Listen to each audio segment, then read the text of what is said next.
What is up, everybody? Welcome to another edition of the Warrior Soul podcast. This is the first episode we've had in a bit, and this is kind of our first episode with a new format.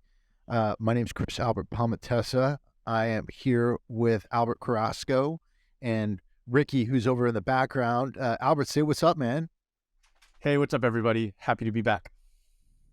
Awesome, man. Our goal here is to deliver tools, tactics, strategies, ideas to help you guys live your best lives. And, we're going to be going through some things. How have you been, Albert? How's everything in your life been? Just riding life's roller coaster. It's like everything is a series of ups and downs, as I have observed.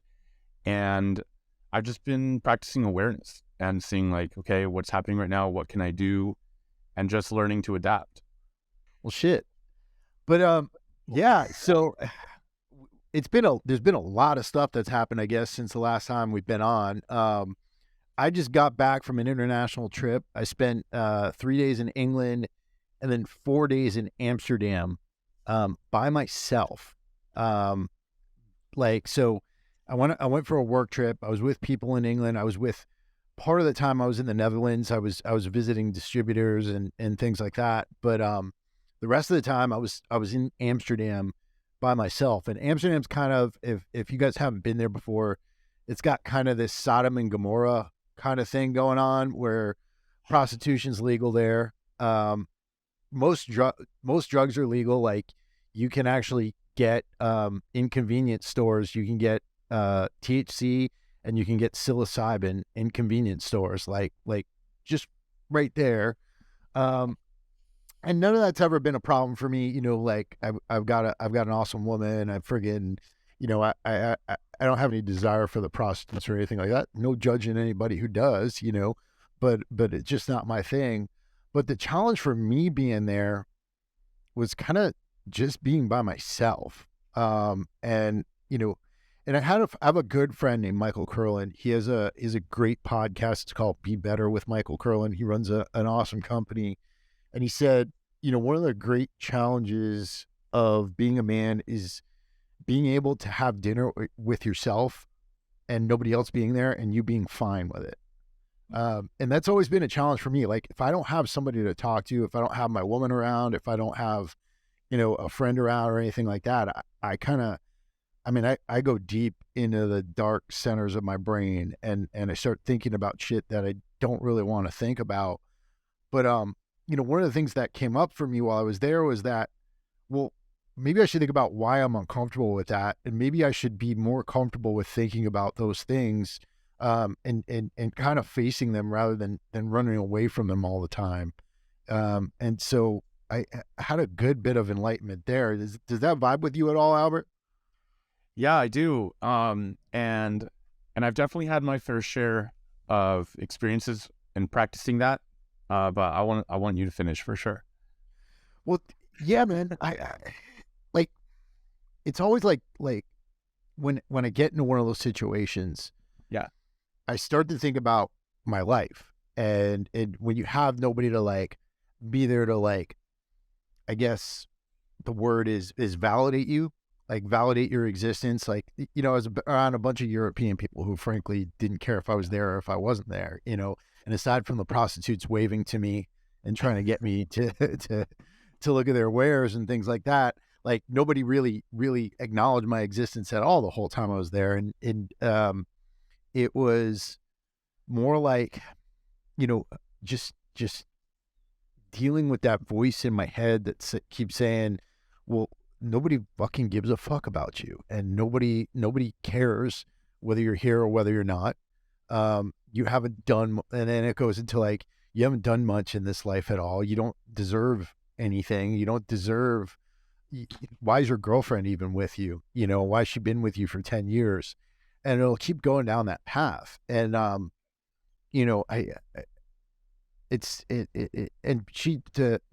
girl, she's still in Guatemala. She's been in Guatemala for like the last 5 days. She's going to be there for another 5 days. She went to see a volcano down there, and I want her to have a good time down there. But like, there's this part of me that just hates being alone because those voices, they get stronger and stronger the more I'm alone.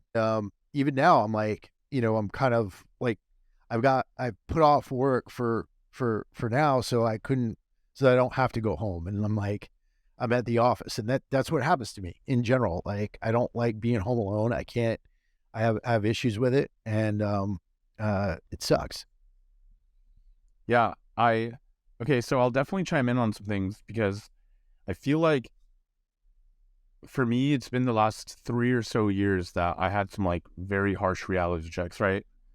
And when COVID happened and everything got shut down and I didn't get to work and do all this stuff, I started to realize like how many things I was doing for the same reason that you just said. Like, I was so afraid of being alone that I was keeping all of these things in my life that I didn't actually truly want. And so that included like going drinking all the time, going down a roster of people to text, be like, hey, what are you up to? Let's go have some beers. Let's go, let's go, let's go.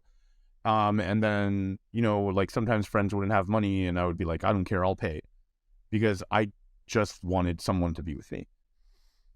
This also included entertaining very shallow relationships with women where I already knew these women weren't going to keep, they weren't going to be fulfilling, but I didn't want to be alone. So I kept them around. And yeah, just like if you can go down a whole list of things. So then anyway, obviously I went into this like introspection and healing journey since then, which we've talked about at different and we'll continue to talk about. And I think it was like the last year or so that I have especially spent the most time alone that I ever have, like ever. And sometimes it's really amazing because I just feel so empowered knowing that I don't need anything. And then I start to like, again, I always practice like taking a step back and take a step back. And you want to know something funny? Even when I'm alone, I'm really not, because I have this, little creature with me all the time. Yeah, your dog. For And those that are just listening, he's got his awesome dog behind him.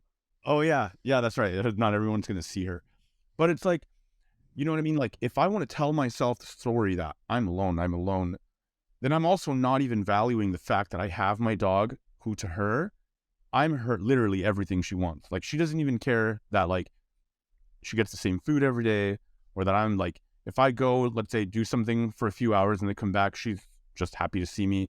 Like, you know what I mean? Like I have to consciously turn that off and say, that doesn't count because it's my dog. You know what I mean? But then why? Yeah, Like why would I invalidate that? Because it's real love still, right. And so I started to go back to like, um, I'll have like some of my friends, like I don't know if Will's ever on here, but like Will's one of my best friends. I've known him for like 8 years or something like that. And he's one of the people I do hang out with lately. And obviously I'm not going to hang out with Will all day, every day. Mhm. But then like on the moments where I feel alone, it's like, I have to ask myself, why hasn't it been enough to know that I am surrounded by some quality people and that the time that I spend with them is quality? And right now I have to do shit on my own. So what is that? What do I want to do? And so that has turned into a ton of stuff. So I started drawing. I've never really gotten into art like that before. I started learning how to Yeah. play piano. I had never played piano until this year. I told myself I'm going to learn how to play piano. And I actually sent Ricky, I sent Ricky a little video, a 1 minute freestyle that I did, because I've been like just experimenting with sound. And it's funny, like on the same thing that you said, like I ended up texting that 1 minute clip to a handful of my friends. I didn't post on like social media or anything because I didn't want to be that public with it. But I sent it to a select few friends just to get some feedback, because I can recognize that it wasn't enough for me on my own to say, that was pretty good. Like, I've never played piano before. That's starting to sound cool. There was this like deep inherent need that like, nope, someone else needs to hear it. Isn't that crazy? Like that's, Yeah. No, I totally get what you're saying, and a lot of the stuff you're saying like vibes with me. I mean, that's a big reason why I do stand up comedy, because I've been trying to fill a void that, quite frankly, work doesn't fill. And the other stuff that I doesn't fill. Um, yeah. and like you bring up so I mean, the loneliest I've ever been was the years I was at UC Santa Barbara, working on my graduate degree after I got out of the Marine Corps. And friggin', like, I think those were really dark days for me. And even though my life is so much better now, and I've got a great woman in my life, and, I've got a great career, and I've got so much going for me. Um, there's part of me that feels like if I'm alone for too long, I'm going to go back to where I was mentally, and that's like, it's a scary freaking thing. Because those are the thoughts. I mean, the temptation, like you said, to do something crazy, like um, to, there's prostitutes everywhere over there. The temptation to like go for that was immense. The temptation, I haven't drank since 2007 really, and the Wow. temptation to just have a beer was incredible, or to grab some of the, and I do take psychedelics, but I take them with respect. But the temptation to just grab some psilocybin and do it for the wrong reasons was there too. And like, um, you know, I, I guess part of what I'm trying to get at is I know there's a lot of guys out there who spend a lot of time by themselves, and there's a lot of guys out there who hate it. And there's different ways of looking at it, and you can either use it constructively or you could use it destructively. And I think far too many of us, like, we ventured down toward the destructive side. But the problem is that if you can't be alone without venturing down toward the destructive side, um, you're you're going to fall down a hole. And I think, maybe thinking of some tools that we could use when because inevitably we're all going to find ourselves alone at some point, for some period of time. Like, what are some tools that have gotten you toward filling that void constructively? Yeah, wow. Okay, this is actually a fun topic. And I feel like I'm at ground zero in my life. Like I feel like I've been establishing the foundation of what's going to happen, which doesn't happen overnight. Like setting a new foundation at 33 years old, which is where I'm at. It Everything has to be intentional. Every detail matters. And so, I've been, to be honest, going through a really hard time because, for example, I finally started going to therapy a couple years ago. I finally started talking about things that I have never talked about with anyone because I realized this has not been helpful for me to just keep all of this stuff in. And to be honest, I was terrified. And I still haven't talked about everything because a part of me has been like, I don't know if this is going to be good. So for anyone out there who wants to do therapy, who's afraid, like, I feel you, just take your time, go slow.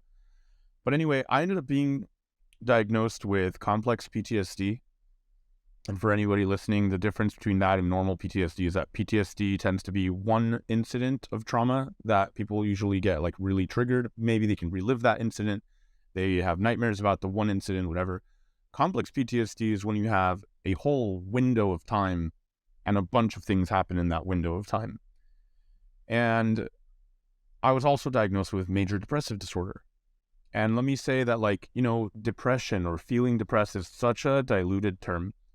I mean, there's like memes about it and stuff, and like everybody's always, I feel like it's very downplayed. Like I even had a friend recently be like, fuck that shit, bro. We're not depressed. We got this. And I'm like, I get what you're doing by trying to hype me up, but like, you're also invalidating like how intense this is because like, I also have learned by learning about this and identifying different periods in my life where, to be honest, I'm going to admit I have had like crippling mental health affect my day-to-day life where I just can't do certain things that I otherwise healthy would like be like, fuck yeah, I'm gonna do that right now.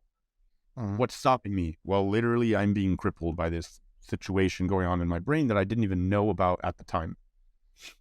So anyway, learning about complex PTSD, learning about what major depressive disorder is, I started to feel like, okay, I can be an observer of my own life because Mhm. my true center says, I want A, B, and C to happen. So then every time something comes up that is interfering with my ability to do A, B, and C, I'm like, oh, there it is. now I'm being challenged. My like true desires are being challenged by this other thing. And so I started Yeah. to, I started to like kind of this whole idea of like loving yourself, right? Okay, so what does that even mean? Like, how do you truly love yourself? Well, it's about being true to your heart's desire, which one of those things includes all the stuff that's happening with Warrior Soul, which we're going to keep sharing, right? It's like, this is the true dream. Like, this is the desire, like to open space and have like the yoga, the fighting, and the kids program and all of that. So then what's stopping me from doing that? Okay, well, we can skip some of those details for later, but let me tell you, it's been hard. And I feel like every day I have gotten better at managing it. But at the end of the day, like I said, I always have to remind myself, I have to do this for me and no one else. Right. And one of the other things about like what I learned with, the fragmentation of the brain when it comes to trauma is like the stories we tell ourselves, they are so powerful. So I don't talk negatively about myself anymore. Like I don't. There'll be times like I might be like, oh, I suck, or like, oh, I'm not good at this, or oh, like literally anything. I'm not gonna speak that into existence anymore. I just stopped. Right. And like even like I said, with learning how to play piano, like as I've been learning music more and more, um, sometimes I would find that what was preventing me from being able to play music is that as I'm playing, I was judging myself. Yeah. Oh, that's not good. Oh, the timing's off. Oh, this is off. And it's like I'm just mentally destroying myself, and I'm not even giving myself a chance to play the instrument. Whereas like the example I always tell people is like, if you're sitting with your child and your child is trying something that they have never tried before, and they'd make a mistake, be like, dude, you suck, stop. You'd be the worst parent in the whole world. So that Right. same love that we would give to a hypothetical child, we can actually heal our own inner child by allowing ourselves to try new things and to hold space for ourselves and to be compassionate towards ourselves in the learning process. And you know what I mean? Like anyone listening, why don't you play a musical instrument? That's the really easy one. I bet most of you will say, I'm not good at music. All right. Yeah, you said that, so it's true. You're not good at music. Right. Oh, Yeah, I didn't that's like have... Yeah. that's like when I started stand up comedy, um, there was always I always wanted to do stand up, right? Like it was always a thing. I just told myself I couldn't do it. Like I lived in LA for like a long time and never attempted it. But I attempted it here in Florida, and I think about like, well, why didn't I attempt it back then? And I always had this thing in my mind that said, hey, you can't do this. It's not you. Like you just don't have that kind of talent. But it's because I never tried it. And to your point, I think one of the issues for all of us is that we don't treat ourselves as friends, and I think there needs to be two points to our self interaction. You have to be either a friend or a coach. You can't be an enemy, Right. and when you're a friend, you're not gonna tell if your friend sucks at something, you're not gonna say, hey, you fucking suck, asshole. Like you're not gonna approach them like that. You're gonna say, well, hey, but like if you were doing something wrong, Albert, I would say, hey man, maybe you could do this a little bit better, and here's some ways that you could do that with, right? Like that's how I would approach it, or if if with myself, with the things I'm working on, whether it be comedy, whether it be my fitness, whether it be my career, my business, what I'm trying to get away from is saying, oh, you should have never tried this in the first place. Because that's the stuff I used to say to myself. Oh, you don't deserve this at all. I'm trying to move toward, well, you did it this way. That didn't work out. So let's try it this way now. And Mhm. and it's the same thing all around. And so, yeah, I'm trying to take more of like either a friend or a coach approach. Yeah. Yeah. And really quick, I actually have this right next to me. I'm going to show you. I started learning how to play this, which is a hand pen for whoever is on video will What is see it. that? That's awesome. Yeah, it's a hand pen. It makes like really cool sounds. So I remember I was playing it when I first started. Like I told myself I would learn it in June. So actually, quick tangent about this because I think it's very relevant to like exploring new things. I bought it in December of 2021, and then it sat in its bag for 6 months because the couple of times that I pulled it out, I was like, I don't want anyone to hear me. Like, I suck at this. I don't know how to play it. Why did I buy it? Like, the thing was $1,300, and I was like, I just spent a Holy lot of money. shit. Yeah, I was like, I just spent a lot of money on something that I suck at. Wow, what I should sell it. And I was about to, to be honest, I was about to put it on Craigslist and be like, I don't know, maybe I'll get like $500 for it. Like, I don't know what the resale value is on this. So let's pause there. I bought it because I wanted to try it. I legitimately wanted to try it. I like the music that I, and then I was gonna betray my own desires by selling it.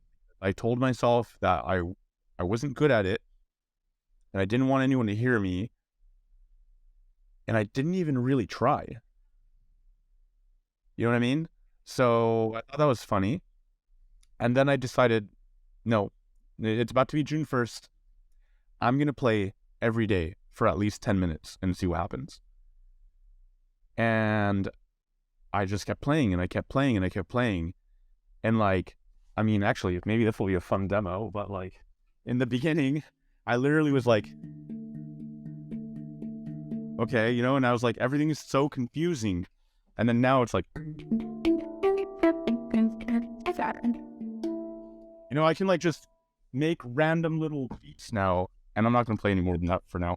But it didn't, it took some time, you know, it took time to like understand the timing and, you know, to be patient.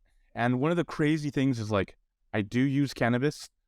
And I remember a lot of people say like, oh, like cannabis can give me anxiety or whatever. Well, I'm going to break it to you guys. If cannabis gives you anxiety, finger quotes there, it's because you have anxiety. It's not like that it magically all of a sudden gave you anxiety. You're just actually being forced to be present in the moment, and now all this other stuff is being revealed to you. So anyway, when I'm playing, I can hear my inner chatter being like, dude, you already played that beat. This sucks. The timing's off. Like, it's just like, again, just like I said, like when every time I've tried this, like, I became very aware of how destructive my inner chatter was. And then I learned I have to play despite that. And then my housemates one day came in and they're like, dude, that was really cool. And because the whole time I'm trying to play, blocking out this inner chatter, I don't actually even remember like what I was playing. And I was like, really? They're like, yeah. They're like, you're getting really good at that. And I was like, oh, thanks. But I like thought that was really hilarious because in my head, I'm like destroying myself. Meanwhile, they're like, dude, you're killing it. And it's, No, man, you know, like I think yeah, there's that point where we all need a little bit of external validation to move forward and you know, for better or worse, right? Like I think the thing is like sometimes you just need to do something for yourself and not really care about the outcome. Like, yeah, and again, that's how I am with comedy. Like I don't particularly care if I get booked for a bunch of shows or anything like that. I do it because I love it. And I think like giving yourself something like that, like your hand pen or you know, learning the piano or anything like that, where you're not necessarily attached to becoming a famous rock star or anything like that, but you're doing it because you enjoy it and because you love it and because it gives you joy. Like that's awesome, man. Like I think we all need something like that in our lives. yeah. And then on the nerdy science side, I was watching something, I forget what neuroscientist it was, because like there's a handful of people I like on YouTube. And they were talking about how specifically with learning music, your brain fires on like a unique way, like a lot of different parts of the brain communicate that no other activity has the brain communicate the same way. So they were like, yeah, there's like fireworks happening in your brain. And so when I read that, I started to be like, that's cool. And to be honest, I have noticed that the more that I go deeper into music, like my whole life keeps changing. And like it's just really cool. That's So I awesome. encourage it. Basically, I encourage anyone listening to pick up some musical instrument that has called to you and start to play it and use it as a way to heal the self-judgment, the negative self-chatter, the ability to take up space to be seen, right? Because a lot of people with trauma, like, they don't want to be seen. A lot of people with low self-confidence, they don't want to be seen. So what is scarier than to have somebody listen to you play an instrument and be like, the fear of somebody saying that you suck? Well, you're not playing for that. You're playing for yourself. So just keep doing it. Yeah. And it could be that, or it could be anything creative. I think like, you know, like, I think so many of us turn off that creative side of our brains when we're kids, you know, because when you're a kid, you get art class, you get encouraged to draw, you get encouraged to color, you get encouraged to do music class and all that. But somewhere along the line, I think that turns off when we become teenagers, and then we go on to college and we're supposed to make something out of ourselves, you know. Yeah, also I have think everybody saying that you can't make money doing that. That's right, basically, yeah. right, Uh, and and I that's the do, thing. I mean, like I think in this society where we're so focused on just surviving, I think part of being human is finding things that you love, you know, like I love cigars, right? And the reason I love cigars is because I love the craft that goes into them. I love the fact that they're handmade. I love the manufacturing process. Like a cigar, every cigar is a miracle, right? Because the crop could go bad, right? Like the tobacco has to be aged and fermented, and it has to be done at like just the right humidity, and then the rolling process has to go just right. You have to have an expert to roll it, and then it's got to be aged for a few more years, and by the time it gets to you, there's like this whole series of players who've put their love and their craft and their knowledge into that cigar. And then when you smoke it, you're not supposed to smoke it like a cigarette where it lasts like 2 minutes and you just get your nicotine hit. I mean, a cigar is supposed to last for hours, and it's a great modicum for either great conversation with another person or deep thought on your own, you know. Um, you know, I've put a lot of effort into learning as much as I can about them, and like establishing a collection, and that's my thing, you know. Doing that while I'm writing my comedy sets, I think, you know, it's like my favorite part of the day. But if you could find something like that you know you love, you enjoy doing on your own, and you know there's not necessarily any attached outcome to it, I think that's fucking awesome. yeah, yeah, 100%. And I play music every day for probably, I don't know, at least an hour. And now it's like, I need that. Yeah. Like I said, it's a big deal to me. Like, I can't believe that I don't know how I lived without not playing before. Well, actually, I do know, and I was doing things like blacking out on alcohol all the time and doing a lot of really unhealthy things instead. So again, when people say I don't have time for that, it's you're using your time for other things. Yeah, that brings back a good point, and you know, thinking about things that you know, making time for yourself. One of the things that I've gotten back into recently is lifting weights. I took a huge hiatus. I mean, Yeah. for years that was like my entire identity, my entire life.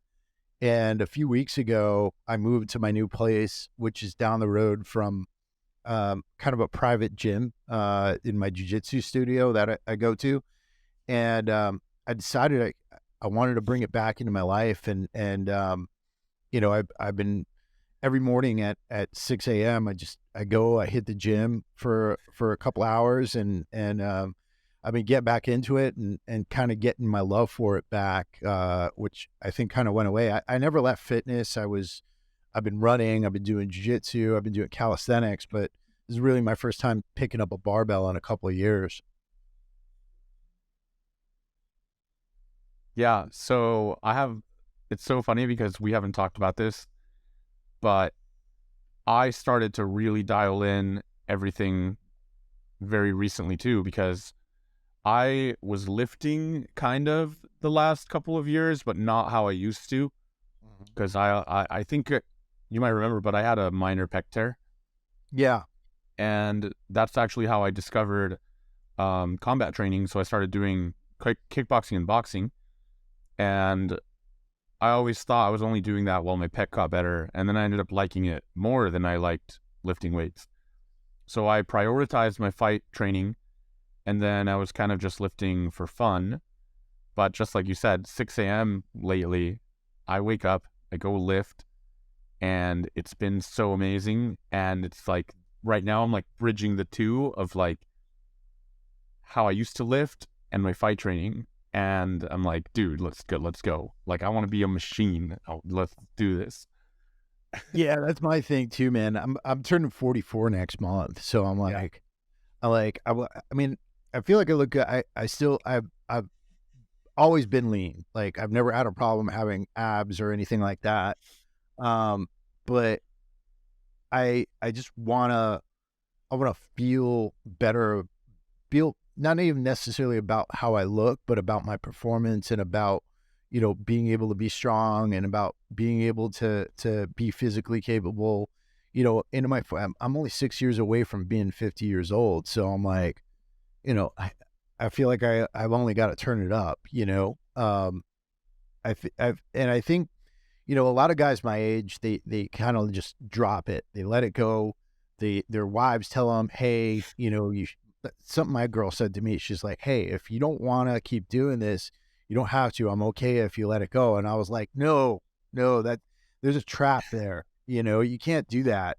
Even if your woman tells you she's okay with you getting out of shape, like I think far too many men do that. I think you've got to be you've got to be the best version of yourself. And the best version of yourself is not somebody who's not trying to reach their full physical potential. And whether that be through lifting, I don't believe that just comes through lifting weights. I think there's a whole lot of elements there, but I think you do need to be strong. Yeah. And it's funny that you say that because I've been a competitive athlete my whole life. You know, I've done all kinds of different sports, and when I was at Paragon training kickboxing and boxing, I was mostly doing it recreationally. And there's like a switch that got flipped recently, probably because one of my friends is one of the coaches. And I decided to sign up for my first, it's a points Muay Thai fight. So there's no knockouts, but, it's a very technical like thing. So I decided to challenge myself. And I'm doing that with the intent of doing a semi-contact fight later, and semi-contact being like with shin guards and headgear still, because I don't want to do something with no shin guards and no headgear. I just feel like I'm not there right now. Yeah. And but anyway, this points match, I think I'm really looking forward to. I'm training as if it was like a real fight, like because I don't know who I'm going to be put against. I don't know what gym they go to or whatever, and I want to do well. I want to challenge myself and know that I get the mechanics of this, that I can be present enough to not choke the day of. Like I get to test all of my fucking yoga skills and mindfulness practices and literally everything that I've been learning in this points match. Because if I get kicked and it lands by my opponent, that means I wasn't paying attention. And I have to Yeah. be honest with myself. Like I know what the movements are. I should be able to block. I should be able to return. I should be able to counter. So, yeah, man, I'm really excited for that. And I That's agree. awesome. Yeah, you gotta challenge yourself. You gotta keep pushing. What's the next thing? Hell yeah. Hell yeah. I did fight to win last year. Yeah. For it's a BJJ competition, but the way fight to win works is like it's not like your normal BJJ tournament. You have a match, and they set it up like the WWE. Like there's a ring, there's lights, you have walkout music and all that stuff. And when I did it, there's people betting on you and all that kind of stuff. And Yeah. I lost my fight, but it was a great experience. And you know, when you have all those other elements, there's so much more pressure that comes into play. Um, but I mean, I think we all got to find things like that, and there's always something you can do. Whether Yeah. whether it be BJJ, whether it be kickboxing, whether it be a 5K, whether it be friggin' a powerlifting meet. Actually, I think powerlifting is a great sport for people to get into because there's competitions everywhere.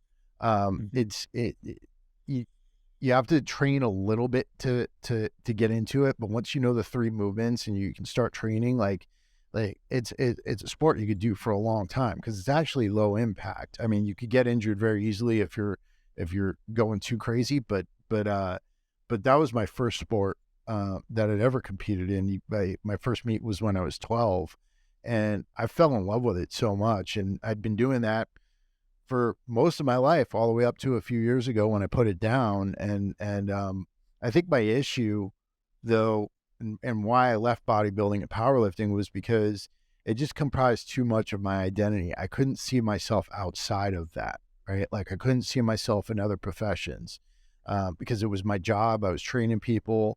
I owned a gym. And it was just my identity for so long, and I needed to put it down to become a more complete person and to be able to fall in love with it again. Right. Yeah, I definitely get that. Yeah. And at least this time around, it's going to be something new because you've been away from it long enough, and you could just reconstruct whatever. Yeah. No, absolutely.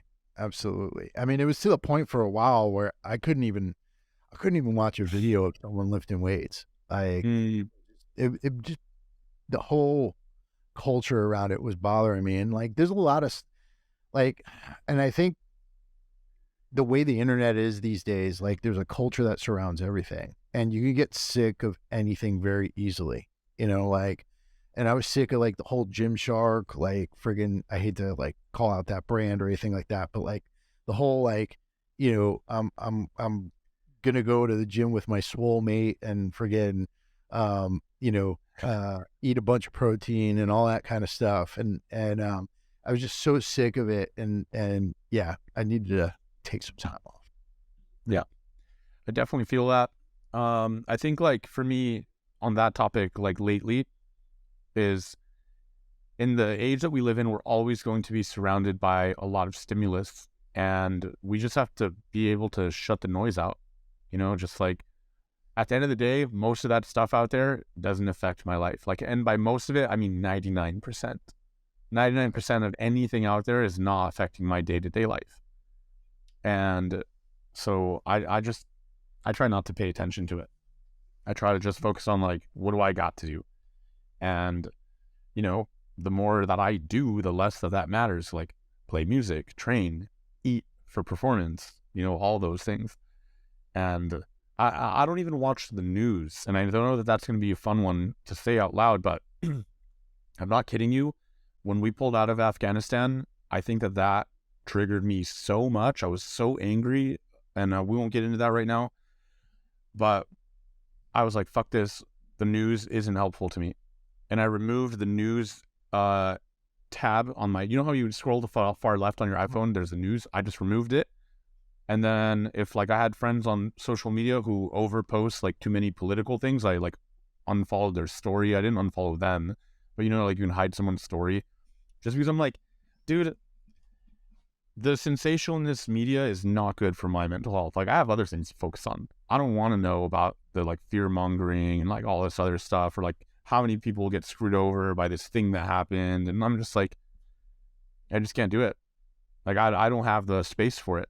Like it if it affects my day and I have other things to focus on, like I don't want it to be part of my day. Yeah, I think it's really important for a lot of people to understand that before you can even think about fixing the world, you got to fix yourself. And if you're not, if your own life is screwed up, you really don't have any business trying to tell other people how they should live or anything like that, and I think that's that there's so many people out there who are just so focused on other people's lives and what they're doing or this or that. And, I've got my values. I stand for my values. A big reason why I live where I live and do what I do is because I don't want the government or anybody telling me how I should be living my life, and so I purposely don't watch the news as well. I keep up on certain things by listening to some podcasts that I respect and researching issues that I'm interested in. But the corporate news media just has one goal in mind, and that's to put fear in your mind so that you can be controlled. And I think that far too many people fall into that. Yeah. Just to close that, I have found that I'm a lot more productive and a lot happier without looking at that stuff. Yeah. That's just how it is. Oh, And I mean, think about it. How many minutes people are wasting, like getting into Twitter fights, or like friggin' putting angry comments on people's Instagram videos, or going to YouTube and like just watching shit that pisses them off. Like yeah, how low, that's such a low ROI activity, right? Like yeah, your return on exactly. investment for that is nothing. All it's doing is wasting your time and making you more bitter. Like I can't think of a lower or ROI activity. Yeah. Yeah, exactly. And that's why for me, all of my efforts have been on just making my life better, just Mhm. getting better, creating the projects I want to work on, getting good at the things I want to get good at, like kickboxing, playing music, making art, learning to communicate better. Because I know that someday I will be in a position of power. And so I need to have the proper communication skills and proper, like just this whole skill set. So I'm working on that. That's what I'm focused on. Because right now I can sit here and like do a bunch of stuff. And then if like, I'm not going to affect the world at all if I don't have the power, like the resources, the money. So working on that. Oh yeah. So let's move into that segment now, man. What kind of new things have come up in your world, and what kind of new things have you been working on, man? Yeah, cool. So I moved shops. I have a couple of employees that have been helping me print everything, and I have been, just doing rebranding, like creating all the marketing material. Um, I'm really excited to start to be more visible with Warrior Soul, in terms of like the Youth Academy project. And so there's two exciting things, maybe three. So the first one is that I had a local drug rehab place reach out to me. I know one of the therapists that works there, and she was like, Albert, I really like your idea. Can we have a meeting to talk about how that might fit here? And so we decided after our talk that we could create a 10-week, like once a week meeting with the people in that program. And I could introduce to them some new coping mechanisms and some new ways like that might help them when they're not in that drug rehab center. So this will be like through yoga and breath work and like, I haven't actually finalized the curriculum because it's a little different when I'm working with them than with my original idea. But I think that that's a really cool opportunity because, to be honest, I think that yoga could help a lot of people. And I will explain that there are 8 limbs of yoga and the asana, which are the poses, is just one. So when I say yoga, I'm not talking about poses. I'm talking about like all of yoga. And not just that, in America especially, I have found that a lot of people are all about like yoga as a workout.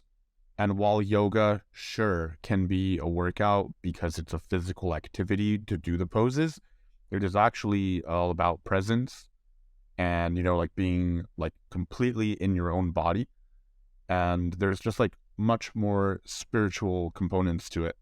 And that's what I want to teach. I don't want to teach people to stretch. That's something I want to like really drive home. Yoga is not learning to stretch. So there's some people listening that will know exactly what I'm talking about, and other people will be like, what is that guy talking about? So it's fine. The other piece is I worked with a nonprofit a few years ago, and I was just like helping distribute like their food bank, like food to families that may need groceries and stuff.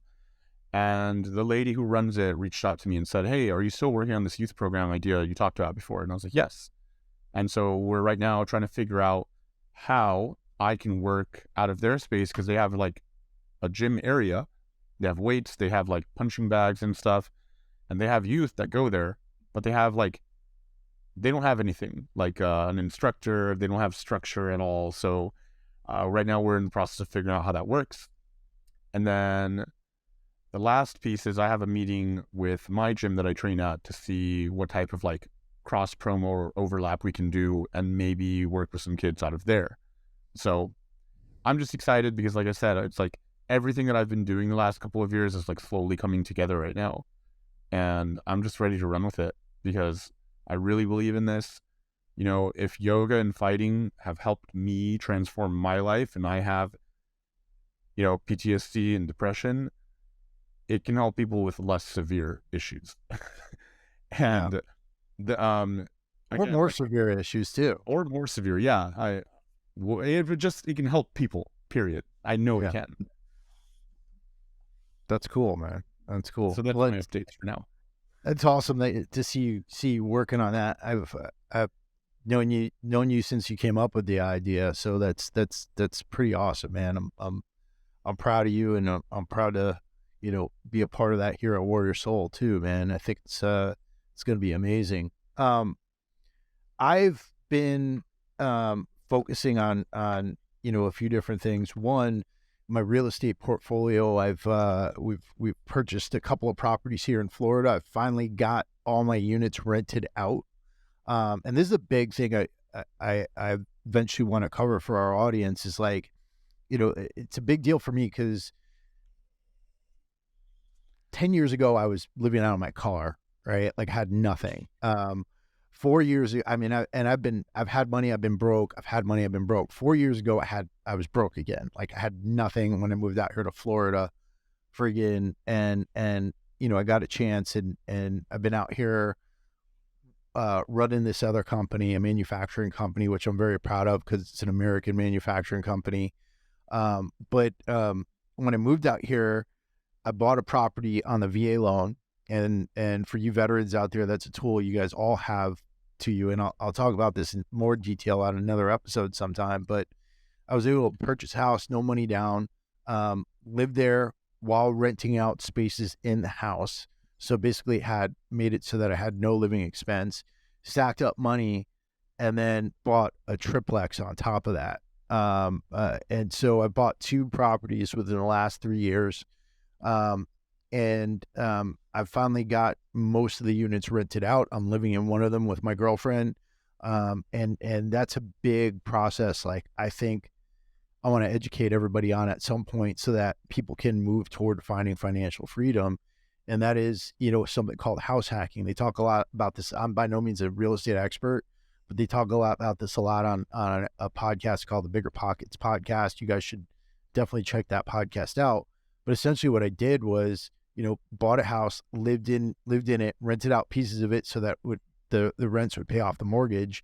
And then I'm going to keep repeating that formula until I have a bunch of houses and I'm able to earn enough passive income to be sustainable. But I'm really, me and my girl, I'm so proud of her.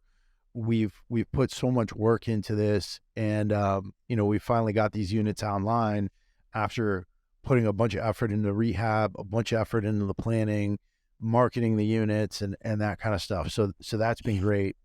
I've been trying to educate myself as much as possible. Like, I think far too many people look for something that's going to get this payoff like right now.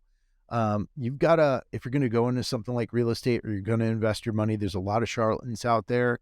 And I think you've got to put as much as you can into your own education. So I've been reading tons of stuff on the subject. I'm reading this book right now. It's called Risk Game, by Francis J. Greenberger. And that's his story. He started when he was in his teens. He started his own publishing company and then eventually worked his way into real estate, but generated cash flow from his business and then bought a bunch of properties in New York City back in the 1970s when nobody was buying property, and then continued to build on that. And today he's a billionaire. But I think, my message is that if you're out there and you're in financial straits and you don't know where you're going to go or how you're going to move forward, I think that the answer is this, take it one step at a time. Start taking down your debt, start cutting crazy costs that you don't need to be spending money on, like alcohol and stuff like that. and then, move forward step by step so that you can get to the point where you're going to be able to buy some property and you're going to be able to put yourself in a position to buy assets. So I want to get into that in future episodes, and I think that'll provide some value for the people at home who are interested in that kind of thing. That's amazing. Honestly, I'm really stoked for you. If I ever move out there, I'll know who I'm gonna rent from.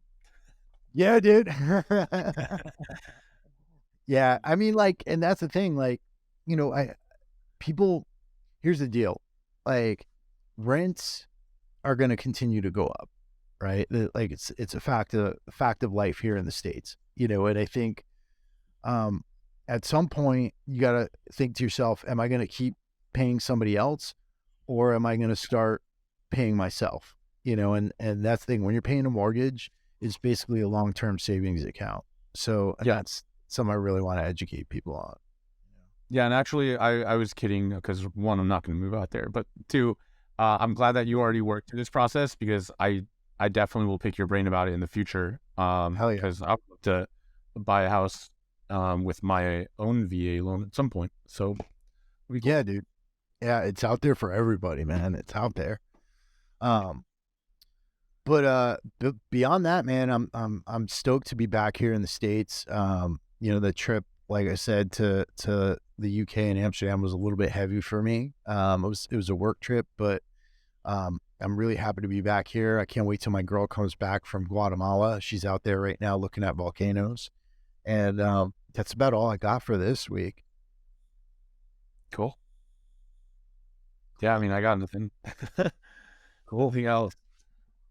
Well, from there, I guess, guys, I hope you enjoyed this conversation. This is kind of like the format we're going to move forward with here. From this point on, we'll be back at you every week with a new episode. And, at some point, I'm sure we'll bring in some guests. But for now, Albert and I are going to flesh this thing out. If you guys have comments, if you guys have subjects you want us to cover, if you guys have your own questions about, what things that you're facing in your own lives, please send us a message. Our new Instagram handle is going to be Warrior Soul Podcast on Instagram. You could DM us there, and we'll come up with some other channels for you guys to send us messages on. And I don't know if you got anything to add there, Albert. No, the main thing is, this is just kind of an intro. I think that we covered a lot. It's in alignment with things we've talked about recently, like in the last 6 months, the couple times we have linked up. If there are specifics that people want to know, I mean, obviously I would love to hear about it so that we can be more specific. Outside of that, I think that I would love to share like some of the things that I've been reading. Because like I said, like for me, I've been like this since I was a little kid, and it took some time to really take ownership of this, but it's like through learning, I feel more in control. I feel it's more safety. And so I have done a lot of reading about like, different trauma coping mechanisms and, what do you call certain things, right? Like having a name for stuff is so powerful. And like, even like, I'll use the word betrayal, right? So betraying yourself, you heard me talk about betraying your heart's desires earlier in the podcast, but also if you can identify times that like you've been betrayed and maybe things that you didn't call it that, like that's really powerful because then you can start to like heal, right? So anyway, I'm definitely down to like get into any of that stuff. Like, but obviously I want to prioritize any specifics that anyone listening might have questions about too. Absolutely. Absolutely. So with that, guys, this is the Warrior Soul Podcast. I hope you guys enjoyed the show, and we'll be back at you next week with another awesome episode.